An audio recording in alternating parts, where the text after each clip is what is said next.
Hello everyone. Now अब हम discuss करेंगे इनैनिसोटॉपिक लिगेंड्स एंड फेसेस। सिमिलरली यहाँ भी 3 क्राइटेरिया है, सब्स्टिट्यूशन, एडिशन एंड सिमेट्री। यहाँ पे देखिए हमने एक मॉलिक्यूल लिया है जिसमें यहाँ पे हमने आयोडीन लगाया या क्लोरो, दोनों ग्रुप अलग अलग हैं जबकि होमोटॉपिक में दोनों सेम रह रहे थे। अब इन दोनों HA और HB को मैंने जो आइडेंटिफाई किया है इनको मैं रिप्लेस करूँगी सम अदर ग्रुप से। यहाँ पे हमने इसको Me से रिप्लेस किया है, तो जब मैंने इसको Me से रिप्लेस किया तो ये कैरल सेंटर बन गया और इसकी जब हमने 1 2 3 4 से कैरलिटी निकाली एज पर CIP रूल्स जो हम पढ़ चुके हैं तो ये S आ रहा है। और इसी तरह से जब हमने इसको HB को चेंज किया Me से तो यहाँ पे आपका नया कैरल सेंटर जनरेट हो रहा है, इसका R आ रहा है। दोनों एक दूसरे के इनैनिसोमर है, मीन्स दीज आर कायरल। तो इस तरह के लिगेंड्स को हम इनैनिसोटॉपिक लिगेंड्स कहते हैं।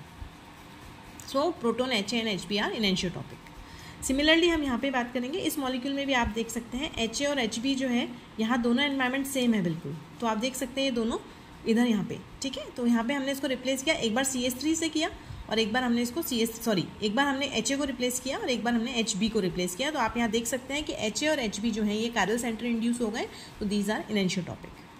सिमिलरली इस मॉलिक्यूल में आप देखेंगे तो यहाँ पे भी ये यदि हम इसको रिप्लेस करेंगे तो एक नया सेंटर जनरेट होगा, that's why these HA and HB are enantiotopic. Similarly यहाँ पे जो आपका टार्टरिक एसिड है, मीजोटार्टरिक एसिड, यदि हम इन्हें HB को रिप्लेस करके यदि मॉलिक्यूल चेक करेंगे तो दोनों की सिमेट्री जो है जो नॉमेनक्लेचर है वो अलग अलग आएगा, दैट्स वाई दीज आर इनैनिसोटॉपिक। देख सकते हैं आप ये मॉलिक्यूल, यहाँ पे हमने HA को रिप्लेस किया तो ये मॉलिक्यूल बना, यहाँ हमने HB को रिप्लेस किया तो ये मॉलिक्यूल बना। जब इनकी हमने ऑप्टिकल एक्टिविटी चेक करी जबकि कौन सा नॉमेनक्लेचर है तो हमको पता चला कि ये दोनों जो हैं अलग अलग ज्योमेट्री दिखा रहे हैं, अलग अलग कॉन्फ़िगरेशन दिखा रहे हैं। और साथ के साथ यदि हमने इसको रोटेट किया 180 से तो यहाँ पे ये आपका अलग मॉलिक्यूल नहीं बना है बल्कि ऊपर वाला सेम है, दोनों एक दूसरे की मिरर इमेज है। तो that's why these are enantiotopic ligands. So HA and HB are enantiotopic.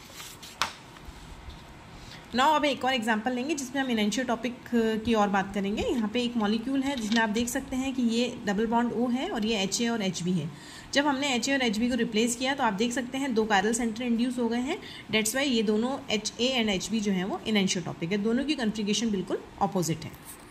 Now the second criteria is addition criteria. Addition criteria की बात करें तो यहाँ पे हम बात करेंगे कि फेज जिसकी हेल्प से हमको इनैनिसोमर मिल सके वो इनैनिसोटॉपिक फेज होती है। यहाँ आप देख सकते हैं ET है और Me है, यानी दोनों ग्रुप्स अलग अलग हैं। जब न्यूक्लियोफाइल का अटैक होगा तो एक टॉप फेज से होगा, एक बॉटम फेज से होगा। तो हमको 2 कैरल सेंटर्स मिल रहे हैं, दैट्स वाई ये फेसेस क्या हो गई, इनैनिसोटॉपिक। इनैनिसोटॉपिक फेसेस में हमको यदि इनको नॉमेनक्लेचर देना है तो यहाँ पे हम उसको री एंड सी कहते हैं। R means rectus clockwise and S means sinister anti clockwise. तो आप देख सकते हैं जब मैंने इसको नॉमेनक्लेचर किया एज पर CIP रूल्स 1 2 3, तो जब ये मेरा फ्रंट एंटी क्लॉकवाइज आ रहा है मतलब C फेज है, तो जो मेरा बैक होगा इसका बैक वाले साइड में यानी उल्टी साइड से देखेंगे तो वो C फेज की जगह नहीं होके री फेज हो जाएगा। इसी तरह से आप इसका दूसरा देख सकते हैं, ये 1 2 3, तो ये री है फ्रंट, तो बैक वाला जो है वो C हो जाएगा। तो दोनों फेसेस के अलग अलग मॉलिक्यूल हमको मिल गए जो एक दूसरे की मिरर इमेजेस हैं, दैट्स वाई दोनों इनैनिसोमर है। तो ऐसी फेस को हम इनैनिसोटॉपिक फेस कहेंगे। नाउ हम बात करेंगे सिमेट्री क्राइटेरिया की। तो यदि कोई एटम, ग्रुप, लिगेंड या फेज इंटरचेंज होता है by applying SN, SN means rotation followed by reflection और रिफ्लेक्शन फॉलोड बाय रोटेशन, तो ऐसे को हम इनैनिसोटॉपिक लिगेंड्स या फेसेस कहेंगे। यदि एक कंपाउंड सिमेट्रिक है मिरर प्लेन के तो उसको हम कहेंगे इनैनिसोटॉपिक। जैसा कि आप यहाँ देख सकते हैं, यहाँ पे एक मिरर प्लेन आ रहा है तो इसको हम कहते हैं इनैनिसोटॉपिक। सिमिलरली इस मॉलिक्यूल में आप देखिए तो इसमें यदि हम इनको रिप्लेस कर देंगे तो कैरल सेंटर इंड्यूस होगा, दैट्स वाई इट इज़ इनैनिसोटॉपिक। यहाँ पे मैंने एक एग्जांपल लिया है, पहले भी लिया था। सिमिलरली वही चीज़ है, इसको हम रोटेशन एंड रिफ्लेक्शन से शो कर रहे हैं। तो आप देख सकते हैं दोनों एक दूसरे की, दोनों ही जो है ये इनैनिसोटॉपिक होंगे। कुछ एग्जांपल्स और हैं मेरे सामने। These are enantiotopic hydrogens, these are enantiotopic hydrogens, these are enantiotopic hydrogens and these are also enantiotopic hydrogens. कहने का मतलब है कि इनके जो पास वाला एनवायरनमेंट है वो बिल्कुल डिफरेंट है। प्लस यदि हम सब्स्टिट्यूशन क्राइटेरिया लगाएं या एडिशन क्राइटेरिया लगाएं या फिर SN लगाएं तो आपको पता लग जाएगा कि ये इनैनिसोटॉपिक है। So this is all about enantiotopic ligands and faces. Next हम बात कर रहे हैं डाइस्टीरियोटॉपिक लिगेंड्स एंड फेसेस। यहाँ देखिए आप, डाइस्टीरियोमर्स आप सभी जानते हैं कि डाइस्टीरियोमर्स वो आइसोमर्स होते हैं जो कैरल तो होते हैं but they are not mirror images of each other, means इनमें कोई मिरर इमेज रिलेशनशिप नहीं होता है। इनमें कोई भी सिमेट्री एलिमेंट अप्लाई नहीं होगा। तो जहाँ पे कोई सिमेट्री एलिमेंट अप्लाई नहीं होगा मीन्स दे आर डाइस्टीरियोटॉपिक लिगेंड और फेस। इनकी प्रॉपर्टीज़ बिल्कुल अलग होगी, केमिकल प्रॉपर्टी भी अलग होगी, फिजिकल प्रॉपर्टी भी अलग होगी, solubility, melting point, boiling point, all are different. इनको हम डिस्टिंग्विश कर सकते हैं on the basis of physical methods, और उसमें सबसे इंपॉर्टेंट मेथड है NMR इनको आइडेंटिफाई करने के लिए। यहाँ पे मैंने कुछ एग्जांपल्स दिए हैं। यहाँ आप देख सकते हैं ये कायरल सेंटर है, ये कायरल सेंटर है, ये कायरल सेंटर है। तो इसके पास वाला जो एटम है ये आपका डाइस्टीरियोटॉपिक फेज हो गया, ये आपका डाइस्टीरियोटॉपिक लिगेंड हो गया, और ये डाइस्टीरियोटॉपिक लिगेंड हो गया है। इसी तरह से यहाँ मॉलिक्यूल की बात करें, आप देख सकते हैं कि यहाँ पे जैसे ही चेंज हो रहे थे दोनों चीज़ें, तो आपका इनैंशियोटॉपिक हो रहा था, प्रीवियस एग्जांपल मैंने समझाया था। और यहाँ पे आप देख सकते हैं कि ऑलरेडी यहाँ कायरल सेंटर्स प्रेजेंट हैं, डेट्स वाई ये जो H एटम है दोनों ये डाइस्टीरियोटॉपिक होंगे। 3 क्राइटेरिया है, substitution, addition and symmetry. Symmetry का कोई क्राइटेरिया नहीं होगा, यदि कोई सिमिट्री नहीं है इसका मतलब ये डाइस्टीरियोटॉपिक है।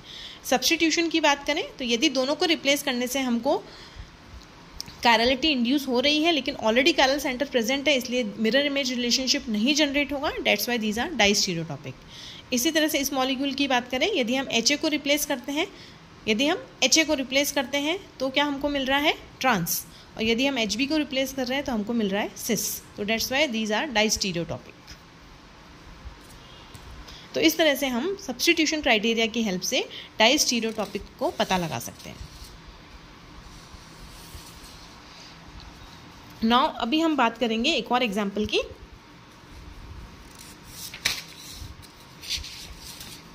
यहाँ आप देख सकते हैं डाइस्टीरियोटॉपिक फेज के बारे में।